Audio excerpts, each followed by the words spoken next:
오늘 요한일서 6번째 말씀입니다. 오늘 2장 18절에서 19절 저 한 절 여러분이 한 절 교독하겠습니다. 아이들아, 지금은 마지막 때라. 적그리스도가 오리라는 말을 너희가 들은 것 같이 지금도 많은 적그리스도가 일어났으니 그러므로 우리가 마지막 때인 줄 아노라. 그들이 우리에게서 나갔으나 우리에게 속하지 아니하였나니 만일 우리에게 속하였더라면 우리와 함께 거하였으려니와 그들이 나간 것은 다 우리에게 속하지 아니함을 나타내려 함이니라. 너희는 거룩한 신 자에게서 기름 부음을 받고 모든 것을 아느니라. 내가 너희에게 쓰는 것은 너희가 진리를 알지 못하기 때문이 아니라 알기 때문이요 또 모든 거짓은 진리에서 나지 않기 때문이라. 거짓말하는 자가 누구냐? 예수께서 그리스도이심을 부인하는 자가 아니냐? 아버지와 아들을 부인하는 그가 적 그리스도니, 아들을 부인하는 자에게는 또한 아버지가 없으되 아들을 시인하는 자에게는 아버지도 있느니라. 너희는 처음부터 들은 것을 너희 안에 거하게 하라. 처음부터 들은 것이 너희 안에 거하면 너희가 아들과 아버지 안에 거하리라. 그가 우리에게 약속하신 것은 이것이니 곧 영원한 영생 생명이니라. 너희를 미혹하는 자들에 관하여 내가 이것을 너희에게 썼노라.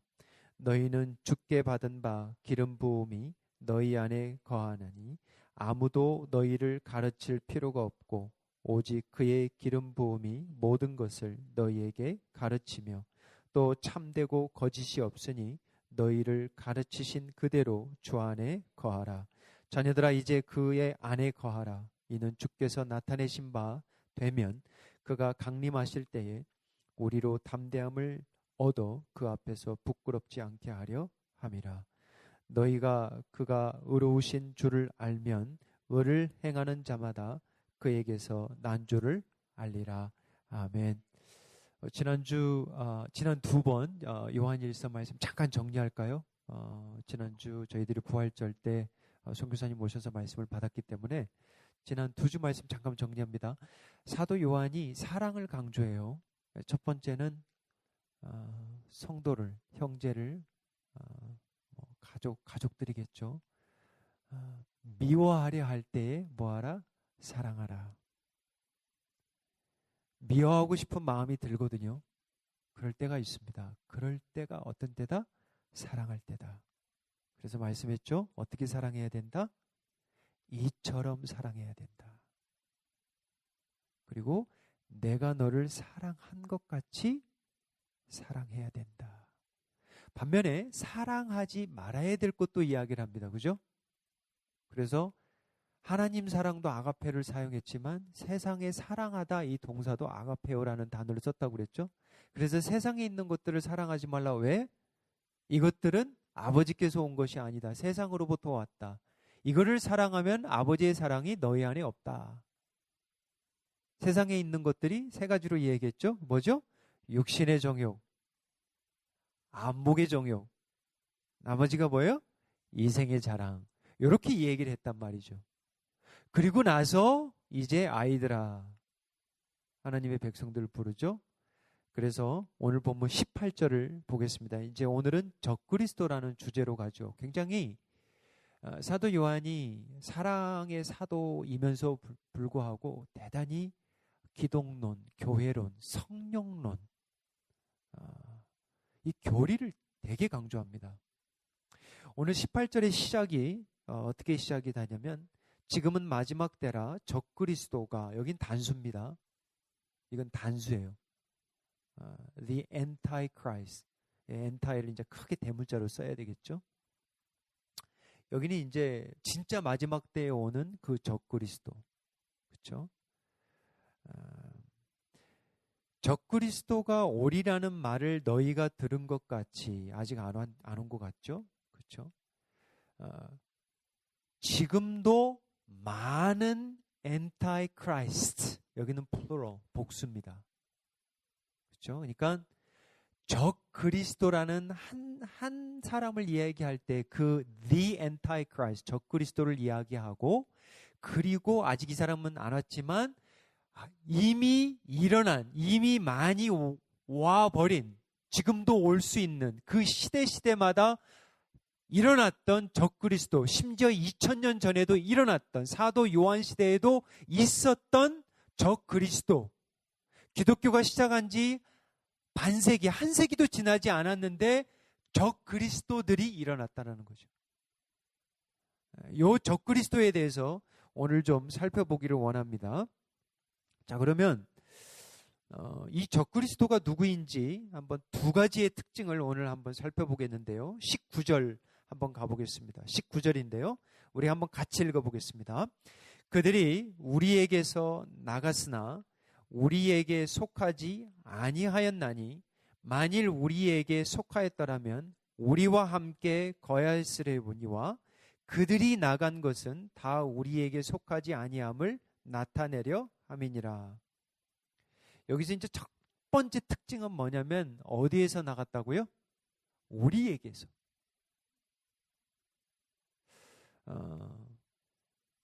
사도 요한은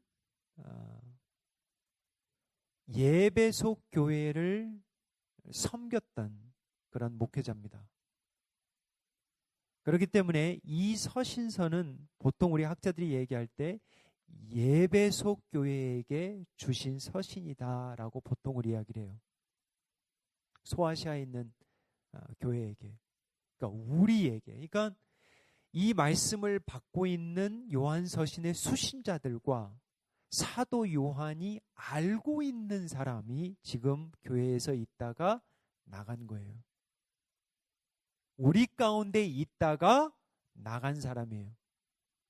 이게 지금 요한 서신에서 말하는 적 그리스도의 첫 번째 특징입니다. 생뚱맞게 모르는 사람이 아니고 우리에게서 있다가 나간 사람이다, 그렇게 얘기를 해요. 예배소 교회 하면은 여러분이 아마 사도 바울을 기억할 겁니다. 사도 바울이 하나님의 은혜로 교회를 개척을 했죠. 사도 바울이 개척한 교회에 사도 바울이 마지막에 이제 예루살렘으로 돌아가면서 이 에베소에 있는 장로들을 한번 청한 적이 있습니다. 그래서 장로들과 함께 목을 끌어안고 무릎을 꿇고 함께 기도하고 울고 입맞춤을 하고 작별하던 시간이 있었어요. 그때 사도 바울이 하나님의 말씀을 남기고 가는데 장로들에게, 목회자들이겠죠, 그 당시에는. 이 목회자들과 이 장로들, 하나님의 양떼를 지키기로 한 이들에게 무슨 말씀을 주고 가냐면 사도행전 20장 29절 30절인데 우리 같이 읽겠습니다. 내가 떠난 후에 사나운 이리가 여러분에게 들어와서 그 양떼를 아끼지 아니하며 또한 여러분 중에서도 제자들을 끌어 자기를 따르게 하려고 어그러진 말을 하는 사람들이 일어날 줄을 내가 아노라. 이 말씀이 맞다면 지금 이제 시간이 좀 흘렀죠. 그죠? 적어도 한 30년은 흘렀습니다. 에베소 교회 안에 거짓 선지자, 거짓 사도, 거짓 가르침을 가르치는 어그러진 말을 하는 사람들이 있다는 거예요. 그리고 하나님의 양들을 끌어 데려가려고 하는 이러한 양의 탈을 쓴 일이겠죠. 이 말씀이 그대로 이루어집니다. 사실 예수님의 양떼들은 예수님의 관심 대상만이 아니에요. 누구의 관심 대상이냐면 또한 사단의 관심 대상입니다. 어두운 영들의 관심 대상이에요. 제가 참 이런 얘기 들으면 진짠가 아닌가 깜짝깜짝 놀라는데, 미국 부모님들하고 이제 이야기를 좀 엄마들끼리 하잖아요. 또는 아빠들도 하고인데 생각보다 많은 이 엄마들이 어떤 경험을 했냐면 자기의 어린 딸들이 주차장이나 쇼핑 이런 몰 같은 데에서 어떤 사람들이 근접을 하고 데려가려고 하는 그러한 경험들을 꽤 많은 가정들이 이미 했대요. 백인 가정들을 이야기합니다, 지금. 그러면서 우리에게 주시는 경고는 뭐냐면 엄마들이 너무 나이브하지 말라는 거예요. 아이들을 주차장에 문 잠궈 놓고 너 혼자 있어 절대 그러지 말라는 거예요. 그런 아이들만 찾고 돌아다니는 사람들이 있대요. 주차장에. 쉽대요. 얼마 안 걸린대. 창문을 그 자리에서 깨고요. 그러면 아이들이 어떻게 할 줄을 모르네. 소리를 아무리 질러도 어떤 사람들도 오지도 않는데요. 화장실 혼자 보내는 거 절대 해서는 안 된대요. 아무리 좋은 레스토랑이라도. 쇼핑몰에 안전한 동네니까 그러지 말래요. 노리고 있는 사람들이 수두룩하대. 왜 이런 이야기를 하냐면 우리가 믿음을 갖는다라는 것은 어두운 영들은 대단히 싫어하는 일들이에요. 믿음을 갖는 성도는 예수님의 관심 대상만이 아니라 믿음을 가졌다라는 것은 어두운 영들의 타겟입니다. 어떻게 해서든지 예수님의 양떼를 미혹하고 유혹하고 무너뜨리는 게 어두운 영들의 목표예요. 교회를 무너뜨리고 가정을 불화시키고 부모와 자식을 관계를 끊게 하고 말씀을 떠나게 하고 교회를 떠나게 하고. 베드로전서 5장 8절에 보면 마귀가 우는 사자와 같이 두루다닌다 그래요. 이거를 장난으로 여러분 받아들이시면 안 돼요. 이거는 맞는 얘기예요. 물론 사자와 같은 비유적인 말씀을 했지만 타겟을 삼고 돌아다니는 영혼들이 있습니다. 교회도 마찬가지고요.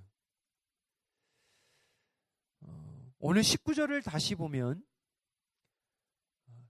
우리에게서 나갔으나 우리에게 속하지 아니하였다니 이런 표현이 나옵니다. 나간 것은 결국은 싸워서 이겼다라는 건데 말씀으로 나중에 보시면 알겠지만 이들이 결국은 못 버티고 나갔습니다. 근데 여기서 뭐라고 그러냐면 만약 우리에게 속하였더라면 이건 교회만을 이야기하는 게 아니에요. 하나님의 자녀였더라면 예수의 참된 양이었다면 그 얘기를 하는 거예요. 지금 어찌 보면 교회론을 이야기하고 기독론을 이야기하고 구원론을 이야기를 하고 있거든요. 우리에게 속하였더라면 거했을 것이다. 그런데 그들이 나간 것은 무엇 하나를 나타내 준 건데 그게 뭐냐? 우리에게 속한 사람들이 아니었다라는 거예요. 요걸 지금 이야기를 하는 것이죠. 두 번째는 오늘 적용 부분이 있기 때문에 이 부분은 좀 간략간략하게 넘어갑니다. 두 번째 특징은 뭐냐면 적그리스도의 특징은 뭐냐면 거짓말을 하는 사람이에요. 22절 한번 보겠습니다. 거짓말을 하는 자가 누구냐? 예수께서 그리스도이심을 부인하는 자가 아니냐? 아버지와 아들을 부인하는 그가 적그리스도다 그래요. 적그리스도가 막 무슨 뿔 달린 악마가 아니라 거짓말하는 사람이에요. 근데 여기 자세히 보면 무엇을 부인하냐면 예수를 부인하는 게 아니에요. 예수님이 그리스도 되심을 부인하는 거예요. 그러니까 영어로 보면 anti 예수스 이해되세요? anti 지저스라고 안 해요. anti 크리스투스 anti 크라이스트 이렇게 쓰지. 이해되세요? 다시 말하면 거짓말이 뭐였냐면 예수님 따로, 그리스도 따로. 이렇게 가르친 거예요.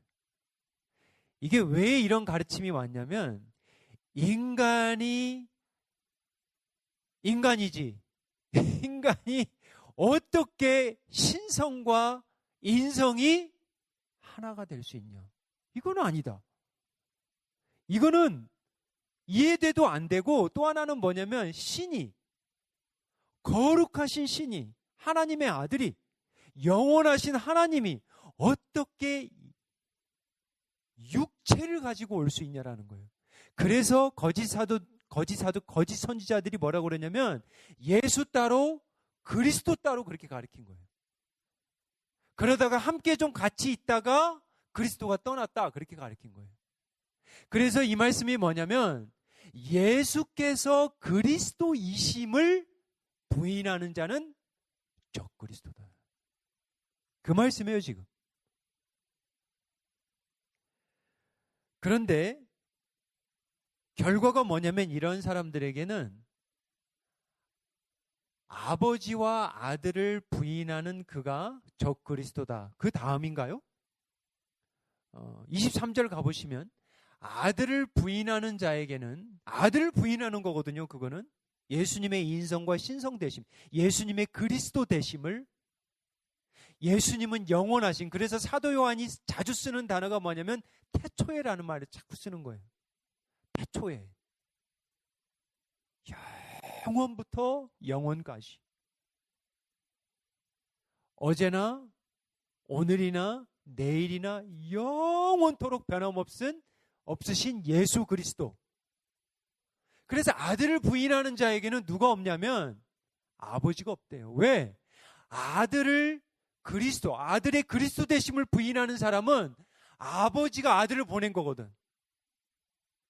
그걸 부인하는 거예요. 그렇기 때문에 아들이 그리스도 되심을 부인하는 것은 결국은 아버지를 부인하는 거고, 아들을 부인하는 것은 결국은 뭐냐? 아버지가 없는 자라는 거예요. 그래서 많은 사람들이 하나님을 믿는 것 같지만 아들이 없는 이단들이 많죠. 그리고 많은 크리스찬들의 이단들이 어디에서 나왔냐면 교회 안에서 나왔습니다. 제가 몇 가지만 예를 들어볼게요. 여호와 증인 창시자 있죠. 찰스 테일러 러셀이라는 사람이 있습니다. 요즘은 여호와 증인들이 좀 잠잠한 것 같아요. 팬데믹 때문에 그런지. 몰몬교는 다시 돌아다니더라고요. 우리 집 동네에는. 근데 여러분 아시다시피 여호와 증인은 성삼위 하나님을 믿지 않습니다. 하나님 밑에 예수님이 있죠. 피조물이죠. 결국은 A 갓이죠. D 갓이 아니라 성삼위의 하나님이 아니라. 근데 한번 보세요. 이 찰스 러셀이라는 사람이 19세기 사람이에요. 1800년대 사람인데 부모님들은 스카리시 사람들입니다. 오남매인데 이 러셀이 오남매 중에 몇째냐면 둘째예요. 근데 오남매 중에 두 자녀만 살아남습니다. 근데 제가 조사를 해보니까 이분들이 어디 교회를 다녔냐면 장로교를 믿었습니다. 그 당시에는 장로교가 장자교회이기 때문에 대부분 장로교예요. 특히나 유럽들은 더 그렇고요. 루터론 또는 장로교회죠. 13살 때 이 찰스 러셀이 회중교회, Congregational Church죠. 약간 베프티스트 쪽이죠. 그때 이제 교회를 옮깁니다. 제가 말씀드리려고 하는 건 뭐냐면 이게 지금 적그리스도들이거든요. 사실 요한일서에 말하면 여호와 증인들이 어디서 나왔냐면 말씀이 맞는 거예요. 교회에서 나왔습니다. 그리고 예수님을 부인하죠. 근데 많은 사람들이 따라가요. 요즘은 여호와 증인이 낙낙 안 거리죠. 혹시 여러분들 편지 안 받으세요? 여호와 증인한테 왜 나는 받지? 이름이 정확하게 와요. 어우, 신기해요. 그리고 예전같이 그 팜플렛 이런 플라이어 안 해요. 편지를요 직접 써요. 와, 손편지를 써요. 손편지를. 그래가지고 Dear Choi. 그러면 알죠. 그냥 보면 알죠. Jehovah Witness 그 ORG 있죠? 웹사이트. WJ 뭐죠? JW 뭐 ORG 있어요. 그 Jehovah Witness거든요. 근데 모르는 사람들 한번 생각해 보세요. 감동인 거예요, 이게. 나를 부활절에 나를 그럼 가는 거예요. 그리고 종교니까 하나니까. 그리고 하나님이래요. 너무 좋은. 예수님도 믿어. 모르는 거예요. 그리고 막 가면 사랑을 너무 많이 줘. 또요. 기독교 이단 몰몬교 보십시오. 몰몬교 창시자 요셉 스미스 19세기 사람의 이 사람도. 근데 참 공교롭게도 다 제가 찾아보니까 어디 교회를 다녔냐면 장로교회를 다녔습니다. 요셉 스미스도 마찬가지예요. 장로교 출신입니다. 근데 이 그 요셉 스미스가 얼마나 열정적이었냐면 그렇게 전도를 하고 크리스찬 때 제가 말하는 거는 교회 다니면서 중고등부 때 얼마나 전도를 많이 했냐면 학교에 담벼락에 성경 구절들을 막 썼대요. 그리고 사이드웍이면 뭐예요? 영어로 보면 사이드웍에 아무튼 보이는 데는 성경 구절들을 다 쓰고 다녔대요. 그리고 전도를 그렇게 열심히 했대요. 초크로 분필이겠죠. 19세기입니다. 19세기. 지금 이단의 아버지가 되어 있습니다. 자, 그러면 한국은 어떨까요, 여러분? 한국 이단 진짜 많아요. 세계에서 아마 크리스찬 이단이면 우리 한국에 거의 다 모여 있습니다. 자, 보세요. 문선명 씨, 통일교, 역시나 장로교 출신입니다. 한번 찾아보세요, 여러분. 맞는 얘기예요. 이게 팩트입니다, 팩트. 제가 신천지 이만희 씨는 제가 못 찾았어요. 어제 찾다가. 근데 분명 맞을 거예요. 교회 담임 분들일 거예요. 이게 맞는 얘기예요. 요한 1서 말씀이. 기독교의 이단들이 다 어디에서 왔냐면 교회에서 나와요. 근데 요한 1서가 말하는 건 뭐냐면 이들은 원래 우리에게 속하지 않았다라고 얘기를 해버려요. 초대교회 성도들이 당하는 것 두 가지가 있습니다. 믿음 때문에. 첫 번째는 뭐예요? 핍박입니다. 핍박. 자, 1차 핍박이 언제냐면 네로 황제 때입니다. 네로 황제. 여러분 아시죠? 네로 황제? 이때가 언제냐면 64년이에요. 로마 노.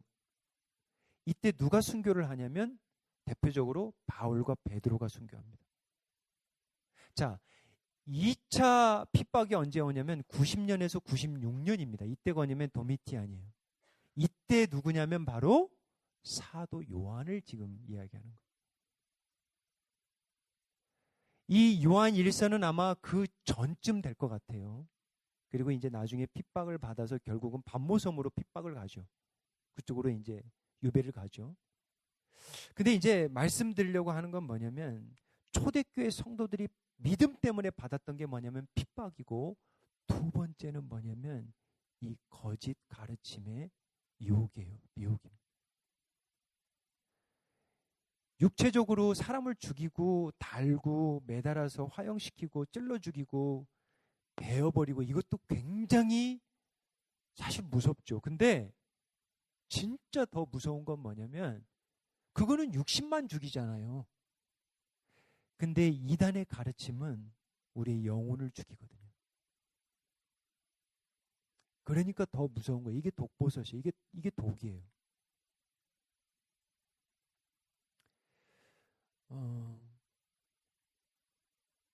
적 그리스도인들이 누구인가 오늘 두 가지만 잠깐 살펴봤는데 이제 또 나와요. 사실은 4장에 가면 또 적 그리스도에 대한 말씀이 또 나오기 때문에 잠깐 요 정도만 오늘 하는 거예요. 사랑이라는 말씀도 또 무지 나오거든요.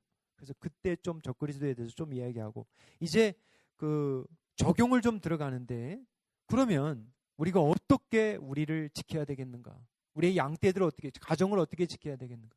내 남편, 내 아내를 어떻게 지켜야 되겠는가? 잘 보세요. 사단의 타겟이 되는 양들이 어떤 양들이냐면 비실비실거리는 양이에요. 무리에서 떨어진 양들 타겟입니다. 타겟. 무리에서 떨어진 거 세상의 법칙도 똑같아요. 여러분, 사자가 누굴 공격해요? 제일 비실비실한 거. 그리고 떨어져 있는 거. 또는 뭐냐면 불평이 많은 사람 타겟입니다. 또 하나는 어떤 사람들이냐면 진짜 열심인 사람이 타겟이에요. 놀랍게도. 여러분, 왜 신천지 성경 공부 빠지시는 분들 대부분들이 어떤 분이냐면 진짜 갈급한 사람들이 막 찾고 찾다가 그리 가요. 이런 성향이 있어요. 그래서 교회에서 성경 공부가 꾸준히 있어야 되고 친교가 있어야 되고 교제가 있어야 되고 혼자 놀면 loner, 혼자 다니면 좀 조심해야 돼요. 신앙생활도 같은 무리가 있어야 돼요. 자, 그러면 우리가 어떻게 그러면 믿음을 지킬까? 어떻게 싸울 것인가? 첫 번째는 분별입니다. 분별을 잘해야 돼요. 요한일서 4장 1절에서 3절 우리 한번 같이 읽어볼게요. 이 적그리스도에 대한 말씀인데 어쩔 수 없으니까 4장 미리 읽겠습니다. 한번 같이 읽어볼게요. 사랑하는 자들아, 영을 다 믿지 말고 오직 영들이 하나님께 속하였나 분별하라. 다 믿지 말라는 거예요. 여러분들이 저도 함부로 믿어서는 안 돼요. 제가 말씀을 전하는데 진짜 말씀을 전하는지 여러분들이 테스트를 하셔야 돼. 내가 만약에 완전히 삼천포로 빠졌다, 빨간 길을 들어야 돼. 그게 먼저 해야 될 분들이 장로님들이에요. 오직 영들이 하나님께 속하였나 분별하라 그래요. 많은 거짓 선지자가 세상에 나왔다 그래요. 이미 나왔어요. 이 1세기에도. 두 번째는 이로써 너희가 하나님의 영을 알지니, 진짜 이게 하나님의 영에서 온 가르침인가? 저 사람이 진짜 선지자인가? 가짜 선지자인가? 어떻게 아냐? 여기서 한 가지가 나오는데 예수 그리스도께서 육체로 오신 것을 시인하는 영마다 하나님께 속한 것이다. 성육신을 얘기해. 이거 시인하지 않으면 이건 가짜 영이다. 아무리 그 가운데 사랑이 있고 섬김이 있고 선교가 있어도 예수 그리스도에 대해서 성육신과 예수 그리스도의 성삼위 성자 아들에 대한 기독론이 성경 바뀌면 그건 거짓이라는 거예요. 세 번째로요, 예수를 시인하지 아니하는 영마다 하나님께 속한 것이 아니니 이것이 곧 적그리스도의 영이니라. 오리라 한 말을 너희가 들었거니와 지금 벌써 세상에 있다. 그래서 뭐 하라고요? 분별해요. 21절 다시 가보십시오. 그 다음, 내가 너희에게 쓰는 것은 너희가 진리를 알지 못하기 때문이 아니라, 이거 참 귀한 말씀이에요. 잘 받아보세요. 이 말씀을 쓰는 것은 너희들이 알지 못해서가 아니라 알기 때문에 쓴대요. 잘 생각해 보세요. 분별할 수 있다는 거예요. 진짜와 가짜를 구별하라는 거예요. 이미 받은 말씀으로, 이미 있는 것으로. 제가 어머니하고 수산시장 잠깐 갔는데 참 어머니들이 지혜스러워요. 이 살림에 대해서는 남자들이 참 무지합니다. 제가 한번 오늘 남자분들에게만 오늘 한번 물어보겠습니다. 이게 아시는 분이 있는지. 많이 아실 것 같은데. 저 어머니하고 둘이 갔는데 중국산 조기하고 한국산 조기를 바로 구별하시더라고요. 저의 눈에는 다 조기야. 아, 이놈이 참 통통하고 이놈이 맛있게 생겼는데 그거 중국산이에요. 조장로님, 혹시 중국산 조기하고 한국산 조기 구별할 줄 아세요? 혹시 하시는 분, 임재훈 집사님 하실 수 있어요? 하실 수 있는 분이 있어요, 혹시? 저희 어머니가 얘네들은 한국산이야 그래요. 어머니 어떻게 알아요? 그랬더니 우리 배정누님 벌써 아시네. 딱 보면 아는 게 조기 머리에 다이아몬드 같은 모양의 돌기가 딱 있대요. 저는 평생 처음 들어봤어요. 근데 그 말씀을 받고 제가 이렇게 보니까 진짜네. 그러니까 다른 것들도 중요하죠. 뭐 색깔, 지느러미, 꼬리 뭐 이런 것들 다 중요하지만 제일 중요한 게 요거래요. 무슨 얘기를 하는 거예요? 말씀을 가지고 우리가 분별을 하라는 거예요. 우리에게 주신 말씀이 있대요. 우리가 성령님으로 거듭난 자에게는 이게 하나님이 알 수 있는 은혜를 주셨대요. 분별하라는 거예요. 지연, 학연, 정 이런 거 따라가지 말고 말씀으로 분별하라는 거예요. 자, 첫 번째는 분별하라. 두 번째는 새로운 것에 현혹되지 말라는 거예요. 새로운 것에. 자, 24절 한번 같이 보겠습니다. 같이 읽을게요. 너희는 처음부터 들은 것을 너희 안에 거하게 하라. 처음부터 들은 것이 너희 안에 거하면 너희가 아들과 아버지 안에 거하리라. 뭘 붙들래요? 처음 들었던 거. 사람의 여러분 죄성 중에 하나가 뭐냐면 실증을 냅니다. 그거는 맞는 거예요. 물건도 쉽게 실증 내면 뭐예요? 업그레이드 시키죠. 그리고 다 바꿔버리죠. 그렇죠? 사람도 실증 내기 쉬워요, 여러분. 그렇게 쫓아다닌 사람도 나중에 되면 새롭지 않네. 그게 무서운 거예요. 근데 진짜 무서운 게 뭐냐면 복음에 실증 날 때.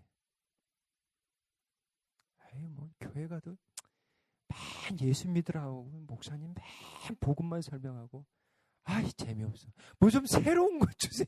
목사님 좀 새로운 말씀 주세요. 이거 위험한 거예요, 사실은.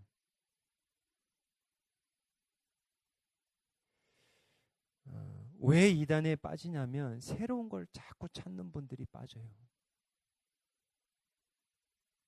만족하면 되거든요.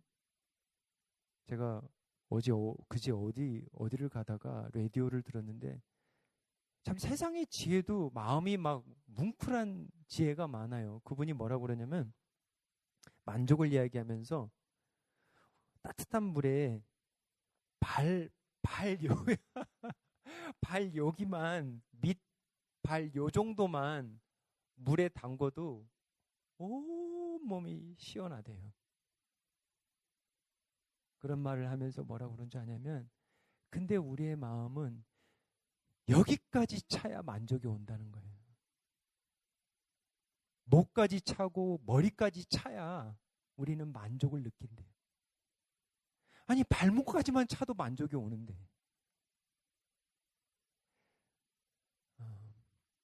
이미 받은 말씀, 이미 알고 있는 말씀.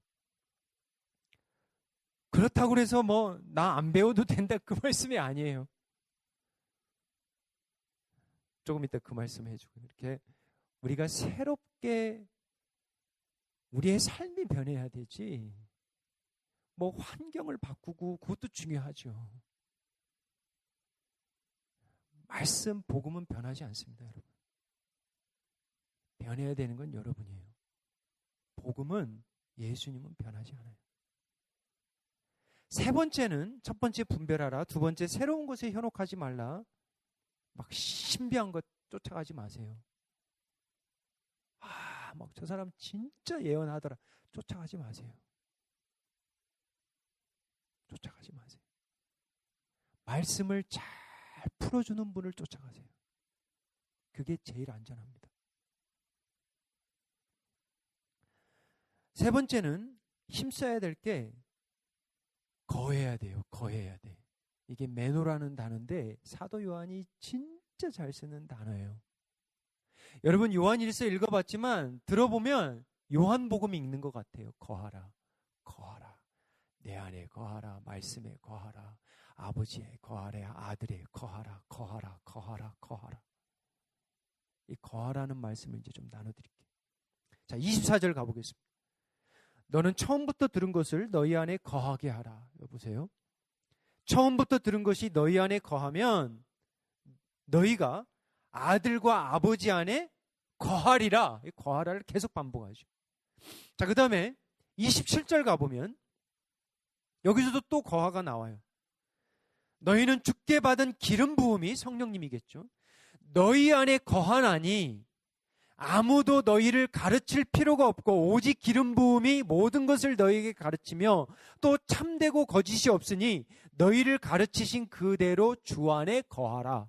이 말씀을 또 이렇게 받으면 이단으로 빠지는 거예요. 나는 가르침도 없고 성경 공부할 것도 없고 성령 하나님, 성령님만 있으면 모든 게 됩니다. 이건 이제 진짜 위험하게 빠져버리는 거예요.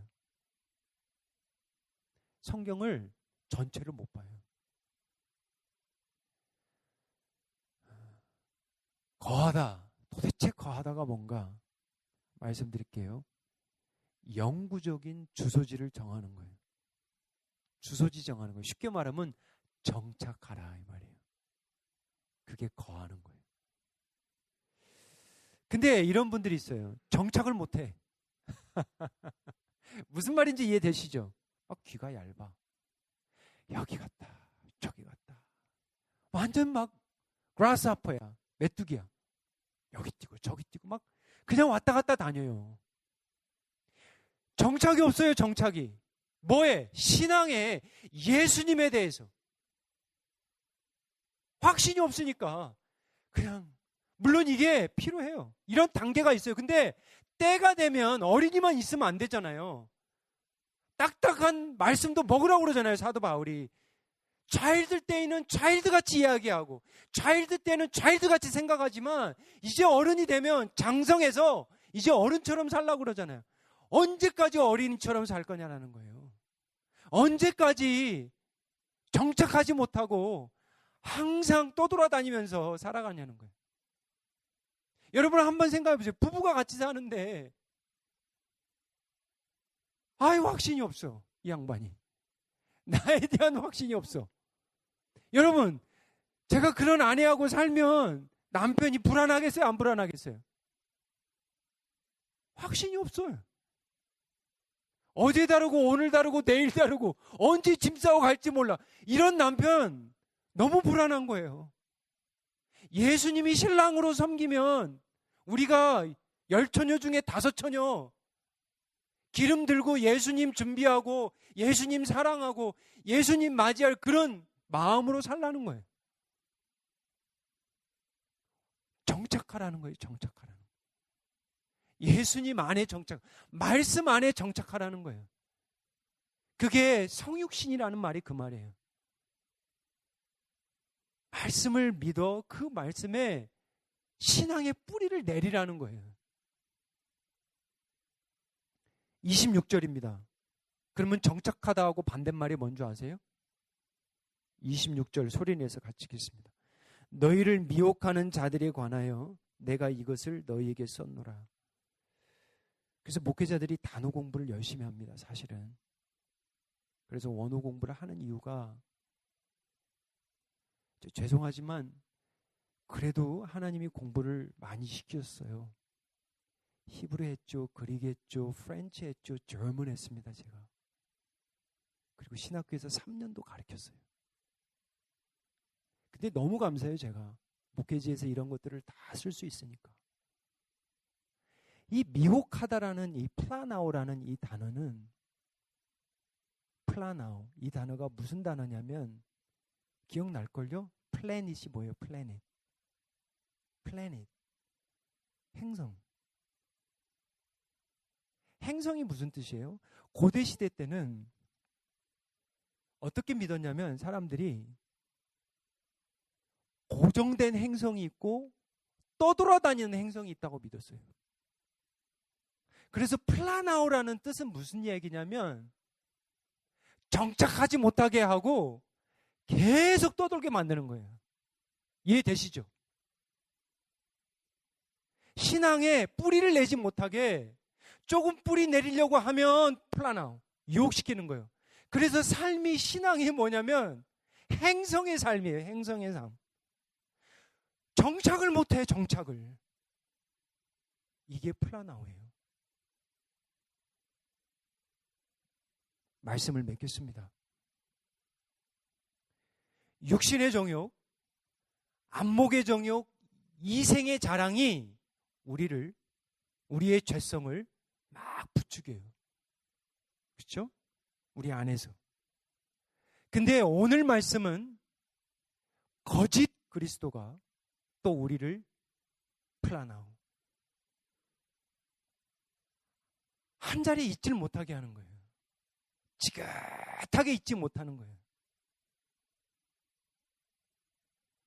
시편 말씀으로 이야기 치면 항상 떠돌아다니는 거. 그거 뭐라 그러죠? 시편 1편에 교회 인생이에요. 교회 인생. 뿌리를 내리질 못해요.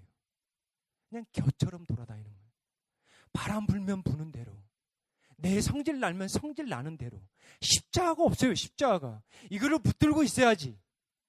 좀 떨어져도 다시 돌아오면 돼요. 이게 있으면 돼요. 이게 없으면 그냥 부는 대로 돌아다니는 거예요. 겨처럼 돌아다니는 거예요. 행성처럼 돌아다니는 거예요. 거하질 못하고 정착을 못하고. 말씀 안에 정착하는 은혜를 간구합니다. 기도하겠습니다. 아버지 하나님, 은혜와 사랑에 감사를 드립니다.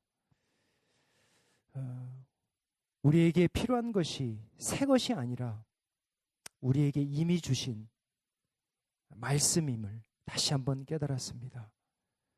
우리에게 필요한 것이 새로운 환경이 아니라 이미 우리에게 주신 가정과 교회와 사명과 소명임을 깨달았습니다.